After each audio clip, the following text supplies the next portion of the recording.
Mi abuela se llama Teresa Soler y nació en Elche el 14 de mayo de 1950.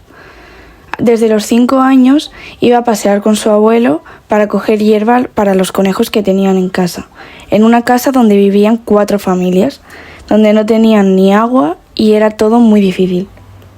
Desde muy pequeña ha estado ayudando en casa, en las tareas del hogar y en el trabajo agrícola, ya que era muy común que los niños y niñas colaboraran desde muy jóvenes. No tuvo oportunidad de estudiar más allá de la escuela básica, ya que para apuntarse a una academia después de clases era muy caro y no se lo podía permitir. A los 16 años comenzó a trabajar en una fábrica de corte y confección, donde aprendió a coser. Durante su juventud vivió sobre todo la censura, la falta de libertad de expresión y la desigualdad entre hombres y mujeres. A los 23 años se casó con mi abuelo y tuvieron 2 hijos, y como bien visto que estaba, mi abuela se encargaba del hogar, de la comida, de limpiar y de cuidar de los hijos, mientras trabajaba de peluquera. Actualmente ya no trabaja y vive en un campo en Elche con mi abuelo y tiene 75 años. Por otra parte, mi abuelo se llama Pascual Miralles. Nació también en Elche el 7 de octubre de 1946. No tenían muchos problemas de dinero, con lo que vivían bien. Su padre se iba a trabajar en una fábrica de zapatos de mujer y él y sus hermanos se quedaban en casa con su madre. Él, sin embargo, sí iba a una academia por las tardes porque sí se lo podía permitir. Y a los 14 años se dejó la academia y empezó a trabajar de oficinista, y desde entonces hasta los 65 años no ha dejado de trabajar y no ha estado en paro ni un solo día. Pero actualmente tiene 79 años y vive en el campo con mi abuela sin ningún tipo de trabajo. Y ahora mis abuelos van a explicar un poco cómo vivieron ellos el franquismo.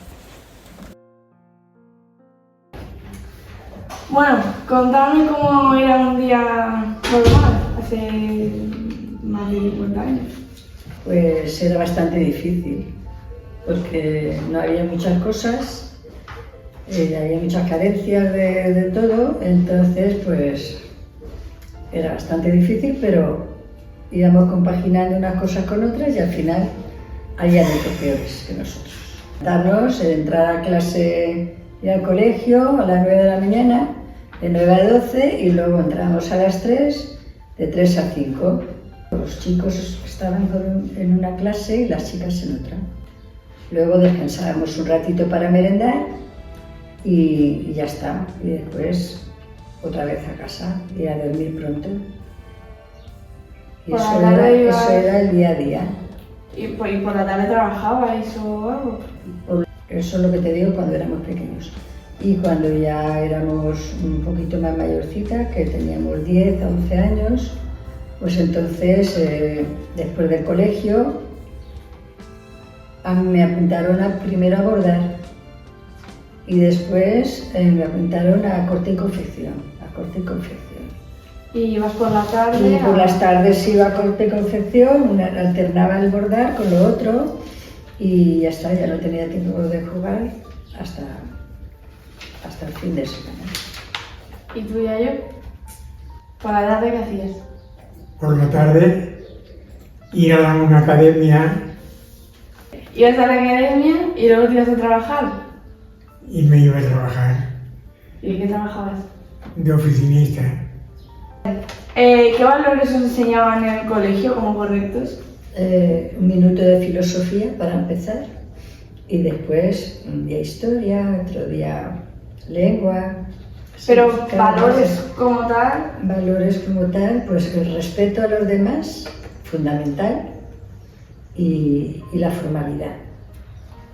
Hacia todo el mundo. Hacia todo el mundo, por supuesto, respeto hacia todo el mundo y la formalidad en la palabra y responsabilidad. Y luego si no hacíais algo que teníais que hacer, os castigaban. Sí. ¿Y cómo os castigaban? Pues mira, como para el recreo, el ayuntamiento daba pues eso, leche en polvo y entonces ese trabajo lo hacía cada vez una alumna y normalmente lo hacía la alumna que no hacía los trabajos. La castigaban a hacer eso. Entonces perdía toda la clase. Exacto. Moviendo Exacto. la leche en polvo. Vale. Y luego cuando terminabais el colegio y todo, ¿qué hacíais para divertiros con vuestros amigos cuando teníais tiempo libre? Pues el tiempo libre por la tarde, yo ya te digo, a bordar. Cuando ya estuve un poco tiempo bordando, me fui luego a enseñarme corte y confección. Después ayudar a mi madre y así, todo así. Sí, pero si salías con tus amigas o lo que sea. Salíamos un poquito, los fines de semana. Entre semana era jugar en la puerta mientras te comías la merienda, el bocadillo de la merienda. ¿Y a qué jugabais? Las pocas veces que salíais. No jugábamos a nada, simplemente pues, a tirar pelotitas contra la pared. Nada, es que no teníamos ni juguetes. A ver, como no había ni televisión ni nada. No había televisión, no teníamos juguetes. Era una vida bastante... era pobre. Si no teníamos... En la casa vivíamos 3 familias, en la casa de mi abuelo. Y no teníamos agua corriente. Teníamos que ir a traer, yo recuerdo bien pequeñita, con cubitos de 2 litros pequeñitos, de ir a la fuente por agua para poder asearnos. O sea que la vida no era fácil. ¿Y tú, Yayo, qué hacías con tus amigos? Pues jugar en la calle y pasarlo lo mejor posible haciendo gambeladas. ¿Ves? Qué diferente. Igual, Eso era la suerte de la persona. Jugar al fútbol, a lo que se terciaba. Normalmente la mujer tenía que hacer más tareas de la casa, aprender más, en ese sentido, porque el hombre no se ponía a planchar ni se ponía... Mira, ahora que me hablas de ese tema... El hombre no planchaba ni hacía las tareas de las mujeres. Ahora que me hablas de ese tema, ¿qué tareas hacían de normal, habitualmente las mujeres, y qué tareas hacían los Las hombres? mujeres tenían que ayudar en casa, limpiar la casa, ayudar a planchar. Si éramos pequeñitas, pues entonces la plancha la hacía la madre, pero el limpiar el polvo y ordenar y recoger las cosas, porque vivíamos en una casa 4 familias, entonces pues cada uno hacía su parte de trabajo. ¿Y los hombres qué hacíais? En esa época hacían de oficinistas, de transportistas, de agricultores y de barberos. Eso supongo que era lo más habitual con gente de tu edad o un poco más mayor. Era lo más habitual. ¿Qué se esperaba de una mujer joven en esa época? Pues que supiera cocinar, que supiera todo, que estuviera preparada, porque antes las mujeres se casaban muy jovencitas, entonces tenía que saber las tareas de la casa y un poco más. Entonces, Sí, supongo que también que tengáis novio y todo eso. Sí, pero sí, normalmente a los 14 años o 15 años ya se hacía novio, y a los 20 años pues ya casi todo el mundo se casaba a los 20, 22, pero ya tenían una preparación, pues eso, sabían coser, bordar, no todas igual, pero que estaban por enseñarles a las hijas las tareas de la casa y de todo, para ser ellas autónomas. ¿Y tú sentías que podías decidir sobre tu futuro o ya lo tenías decidido simplemente por ser mujer? No, siempre se pide opinión a los padres, porque da mucho respeto a los padres, entonces se pide opinión, pero normalmente ya tienes una tendencia. Entonces opinas con tus padres lo que te gustaría hacer. Sí, o sea, ¿sí te dejaban casarte con quien querías y todo? ¿O no? Te aconsejaban. Sí, bueno, pero Sí, luego tú al final podías hacer lo que... Y al final, pues sí.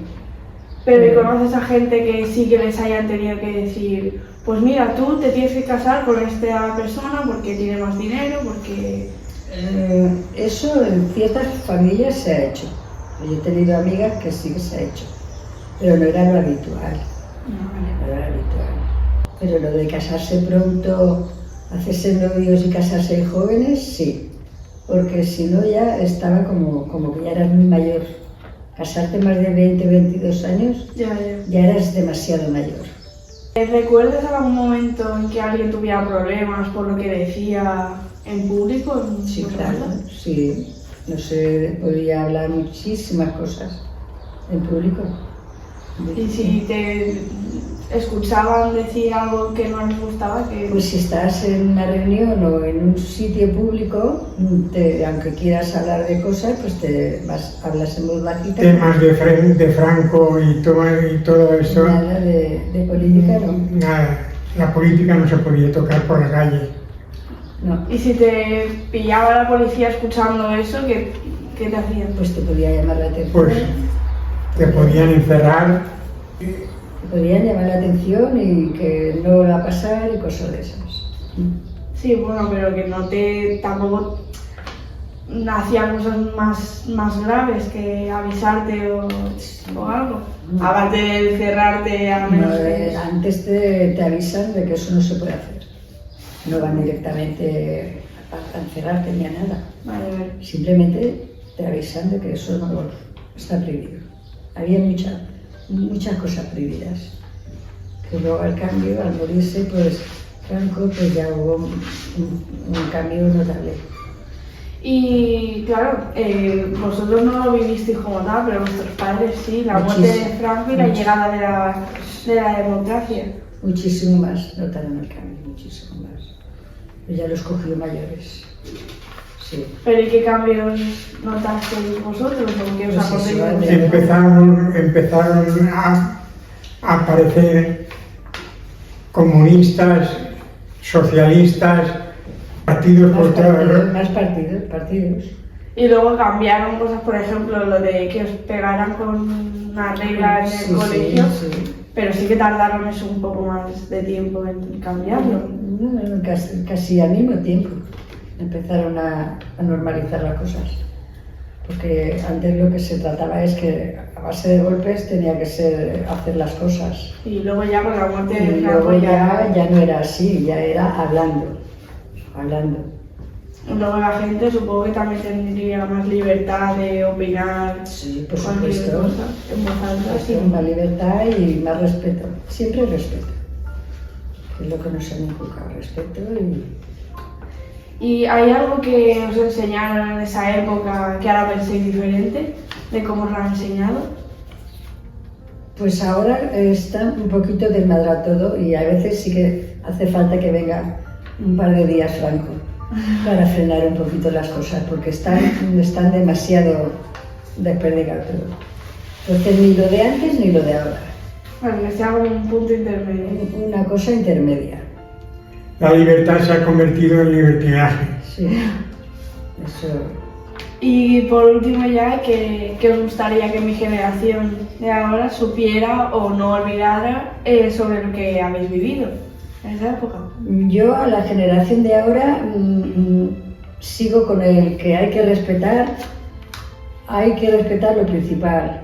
No hay que sobrepasarse en ciertas cosas ni creerse que uno tiene más valores ni más derechos, pero que hay que vivir respetando a los demás. Se puede vivir muy bien, es que se puede vivir perfectamente. Si lo peor que hay es perder la educación y el respeto, entonces ya ahí ya va todo de pico, va todo mal, ya va todo mal. Que se respeten ellos mismos para poder respetar a los demás, porque si está la gente desmadrada no puede respetar a nadie. Primero tiene que ser uno consciente de respetar a los demás, tener educación para poder respetar a los demás. Si tú no tienes respeto para nada. Ese sería un ejemplo de que tampoco está mejor la generación de ahora, pero hace falta cosas que sí que os enseñaron a vosotros hombres. Sí, ahora sí. Ahora está un poquito todo para regular. Vale, pues muchas gracias. De nada, cariño.